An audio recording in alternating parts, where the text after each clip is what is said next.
ஹரே கிருஷ்ணா கிருஷ்ணா கிருஷ்ணா ஹரே ஹரே, ஹரே ராமா ராமா ராமா ஹரே ஹரே. குட்டி கதைகள் 557. இங்கு உயிர் பெற்ற பரீட்சித்தின் கதை காண்போம். முன்பு ஒரு சமயம் அபிமன்யுவின் மனைவி உத்தரைக்கு குழந்தை பிறந்தது. ஆனால் பிறக்கும்போது உயிரற்ற குழந்தையாக பிறந்தது. இதனைக் கண்டு குந்தியும் சுபத்திரையும் அழுது துடித்தார்கள். குந்தி தேவி பகவான் கிருஷ்ணரிடம், கிருஷ்ணா, உயிரற்ற நிலையில் பிறக்கப் போகும் உத்தரையின் குழந்தைக்கு உயிர் தருவேன் என வாக்களித்தாய். இப்போது நீ உயிர் அளித்து இந்த குலத்துக்கு வாழ்வை தர வேண்டும் என மன்றாடி கேட்டுக்கொண்டால். அஸ்வத்தாமன் உத்தரையின் கர்ப்பத்தில் உள்ள குழந்தை பரீட்சித்தை அழிக்க முயன்றான். அப்போது பகவான் கிருஷ்ணர் அந்த குழந்தையின் உயிரை காப்பதாக கூறினார். அதன்படி முழுமுதற் கடவுள் மற்றும் பரமபுருஷ பகவான் ஸ்ரீ கிருஷ்ணர் பரீட்சித்தை காப்பாற்றினார். எல்லோரும் வேண்டிக் கொண்டதும் பகவான் கிருஷ்ணர் குழந்தை இருந்த அறைக்குள் சென்றார். குழந்தையுடன் இருந்த உத்தரை பகவான் கிருஷ்ணரை கண்டதும் கை தொழுதாள்.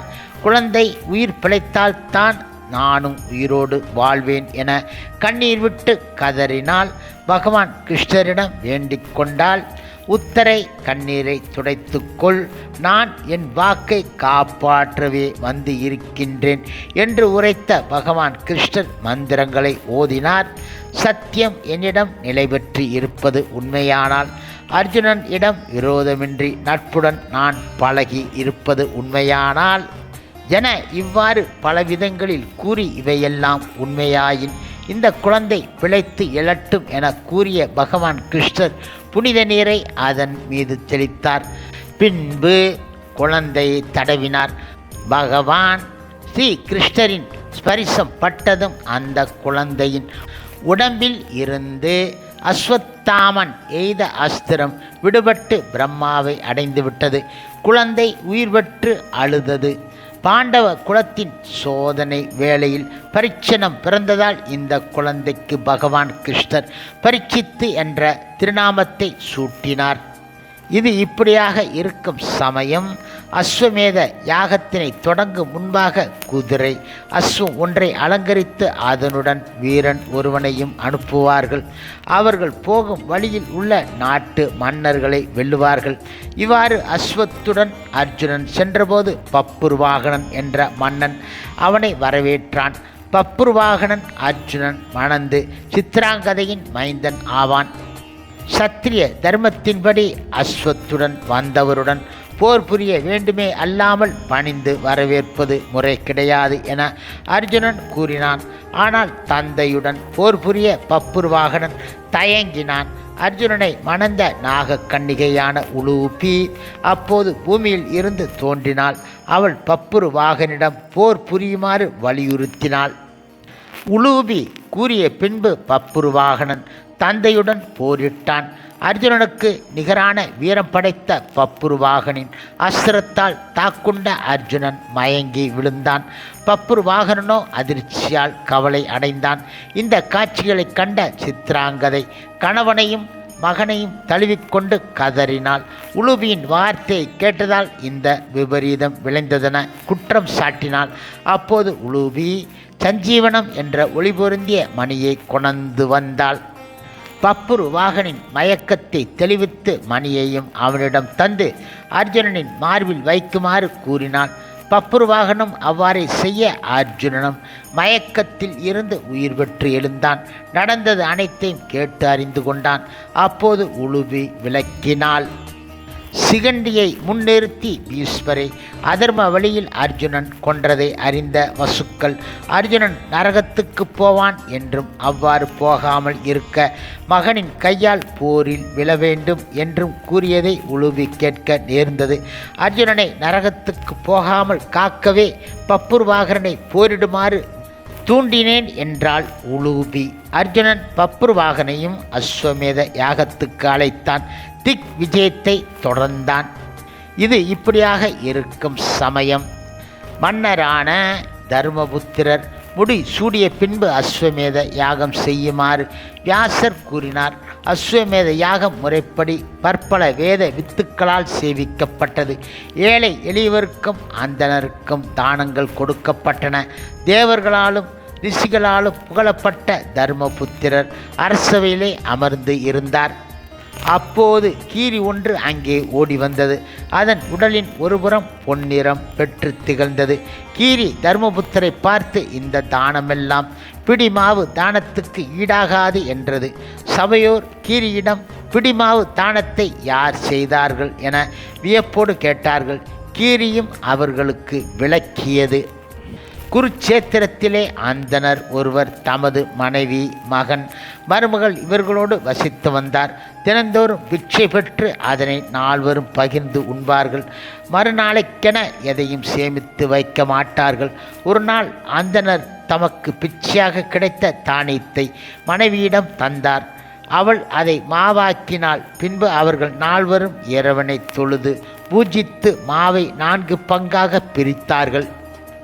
இப்படியாக இருக்கும் அந்த சமயத்தில் முனிவர் ஒருவர் வந்தார். விருந்தினராக வந்த முனிவருக்கு அந்தனர் தமது பங்குக்குரிய மாவை அளித்து உண்ணச் சொன்னார்.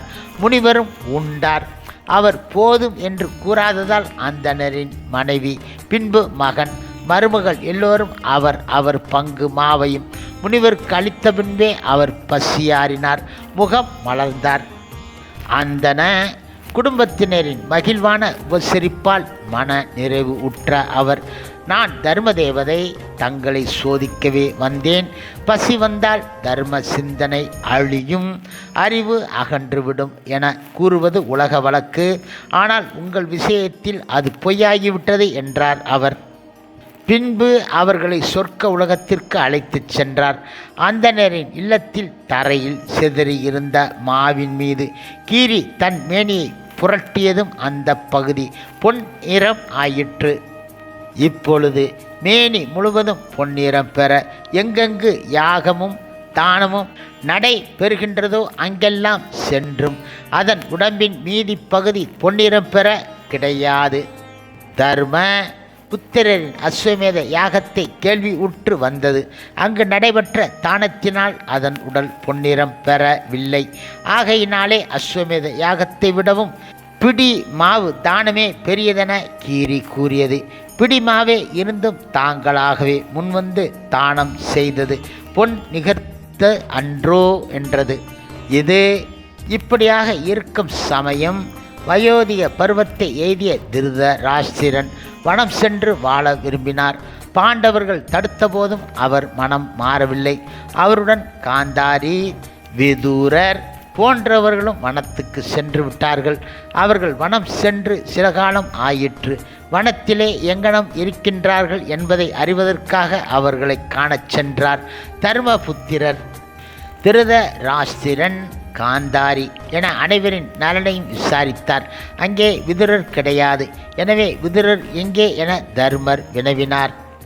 விதுரர் வனம் புகுந்தது முதல் காற்றையே உணவாக கொண்டு வாழ்ந்து வருகிறார் என திருதராஷ்டிரன் கூற தர்மர் விதுரரை தேடிச் சென்றார். அப்போது ஓர் இடத்தில் இருந்து விரைந்து சென்ற விதுரரை கண்ட தர்மர் அவரை தொடர்ந்து சென்றார்.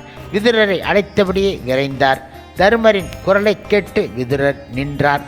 காற்றை மட்டுமே புசித்து வந்ததால் அவருடைய உடல் இளைத்து இருந்தது.